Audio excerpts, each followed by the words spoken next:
Dan, let's start with the Essendon Football Club. Last week, the big news, I might even venture to categorise it, perhaps one of the biggest line in the sand, big breaking stories that affects our culture here in Australia, where the Essendon Football Club's newly appointed CEO, Andrew Thorburn, was forced to resign due to his Christian beliefs and church involvement.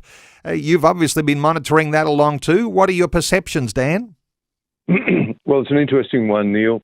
I think it's useful for us to categorise this, in the context. So first of all, Israel Folau 2019, that was about his freedom of speech.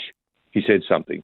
Then the Manly 7 earlier this year was about freedom from enforced speech. They didn't want to wear a jersey that said something. And now Andrew Thorburn, another football story, is about freedom of association.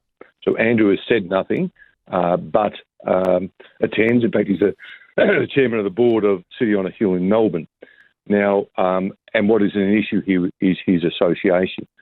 So I don't think it's very relevant, Neil, that he's the chairman of the board, because any church member, if he was merely a church member, they might have found out, well, you go to City on a Hill.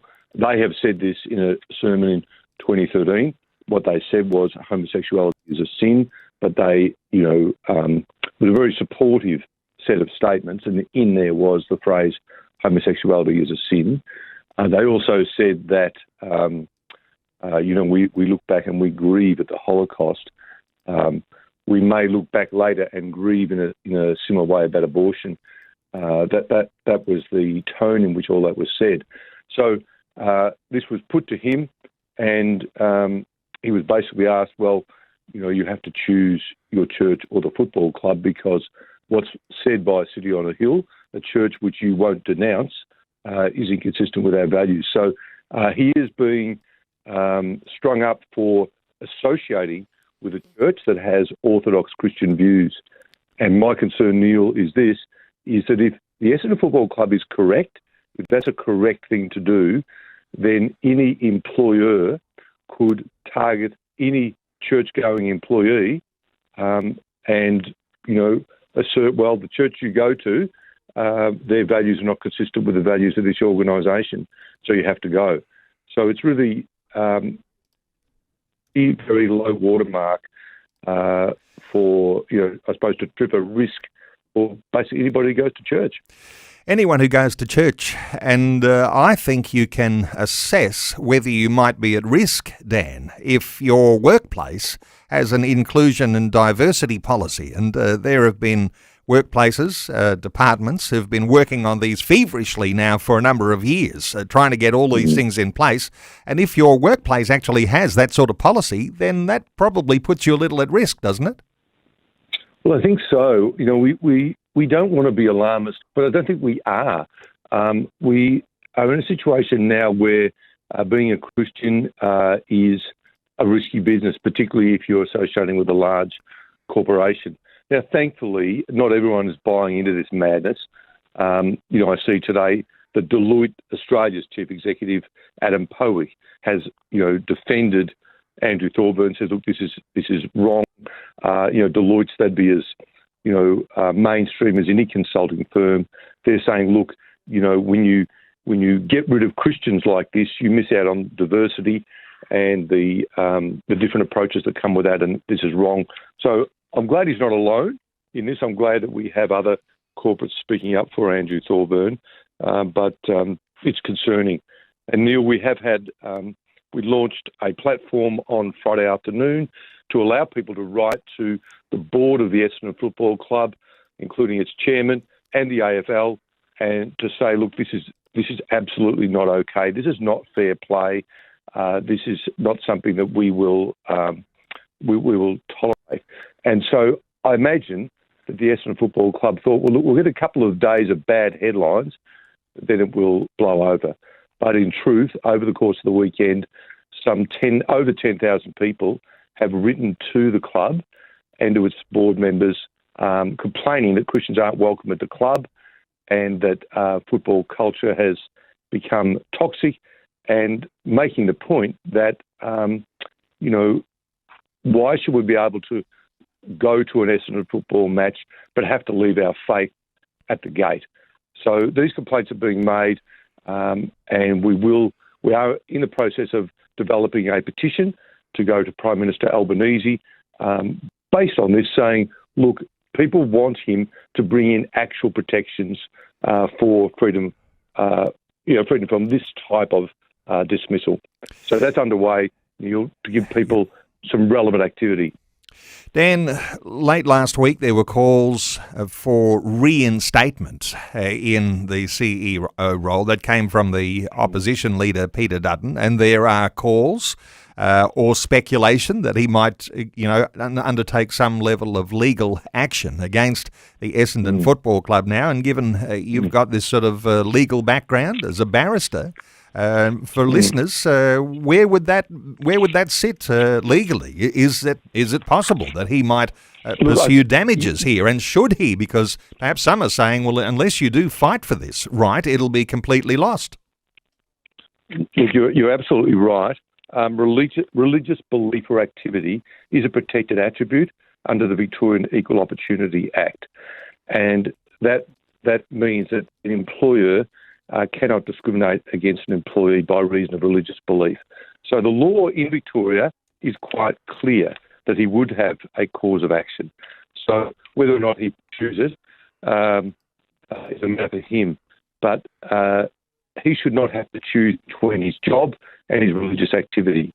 And other protected attributes there are opinions, body, pregnancy. In other words, you don't have to choose between your job and these things.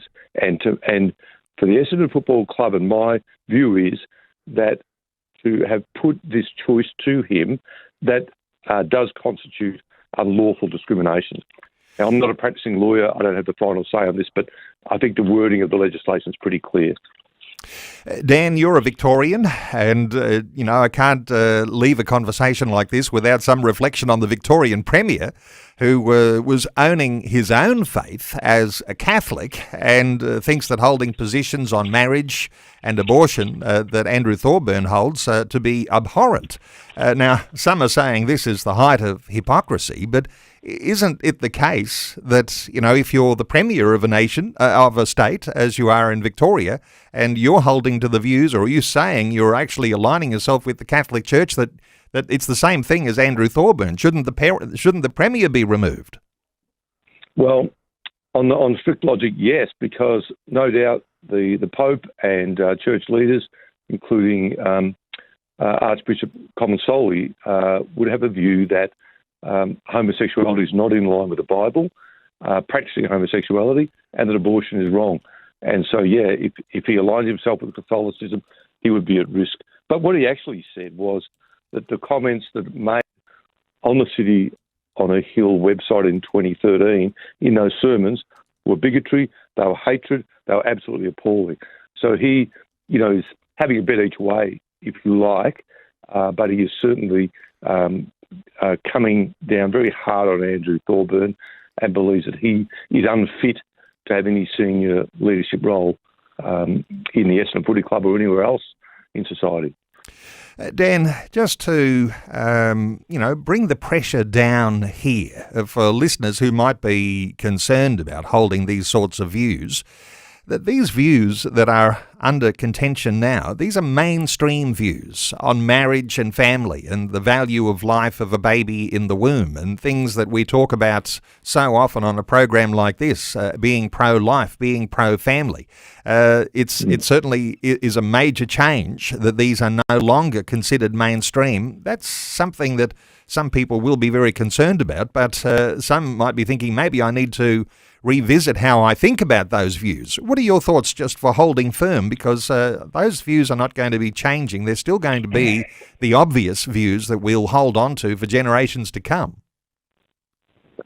Look, I think as faithful Christians, we will be persecuted. And, certainly compared to what happens in countries like Pakistan, this is low-level persecution, but it is persecution nevertheless. So we shouldn't change our views. We should always seek to do our best to be faithful to Jesus, faithful to the Bible, faithful to the creation truth of male and female and the importance of life at every stage. So we must remain faithful even under pressure. That is our Christian calling. Dan, I think this is the biggest item to be talking about, but there's some other really significant ones. Let's touch on those perhaps quickly, but the March for the Babies on the weekend. How do you describe how the outcome of that was?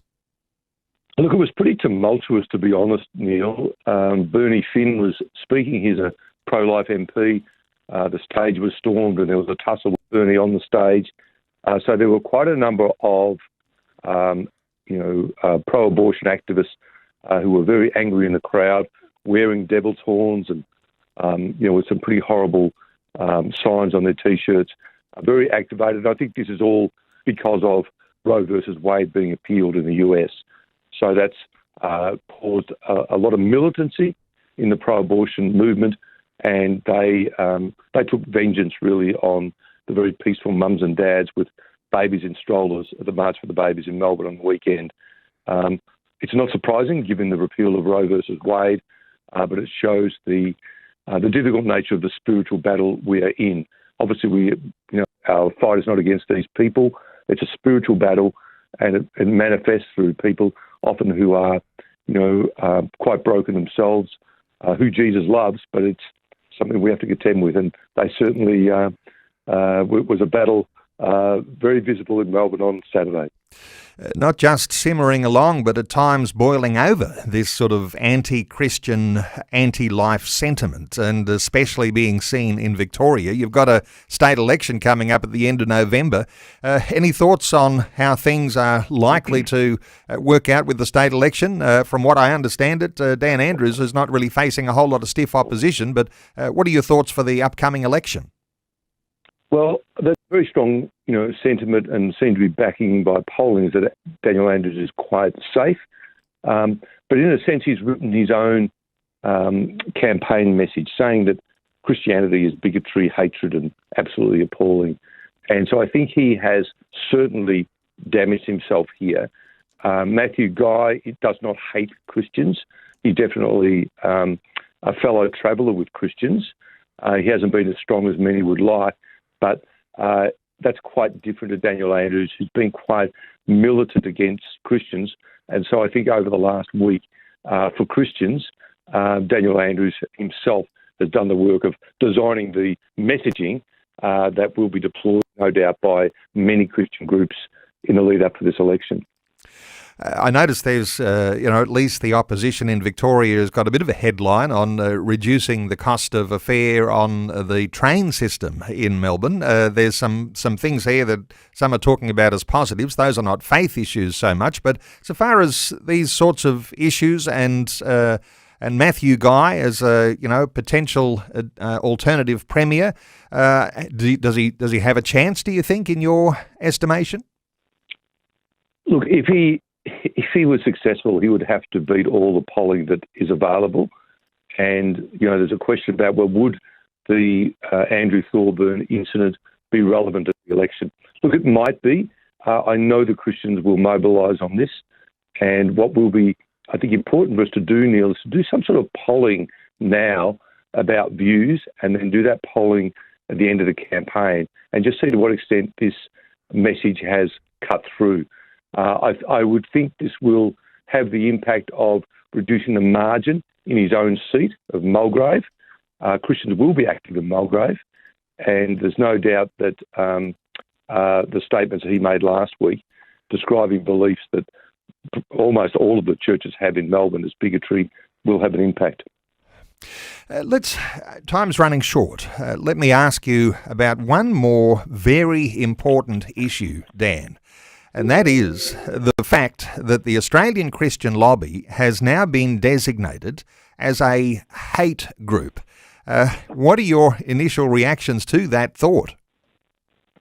Well, this is something by a US organisation and pro-life groups and pro-family groups like the Heritage Foundation get listed in these lists. It's produced by the Southern Poverty Law Centre, who create these lists to basically try to shame pro-family, pro-life groups.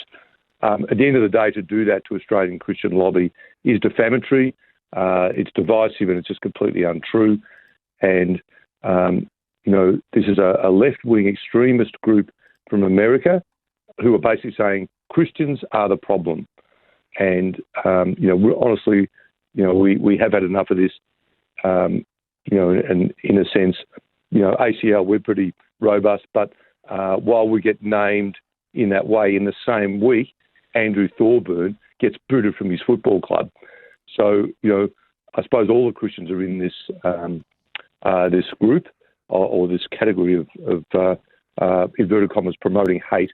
So it is time for the Albanese government to put some real protections in place for people of faith, and we are calling on the Albanese government to do just that. And for listeners to keep up with where this project would go so far as religious discrimination and protection for believers, I'll encourage you to keep checking the Australian Christian Lobby website. They've got updates on their pursuit of those plans. Dan Flynn is Deputy Director of the Australian Christian Lobby. The ACL website is acl.org.au. The Australian Christian Lobby, acl.org.au, and there may be some ways that you can take action on some of these things we're talking about today and be a part of the solution and not just a bystander. acl.org.au. Dan Flynn, thanks so much for sharing your thoughts with us today on 2020. That's my pleasure, Neil. Thank you.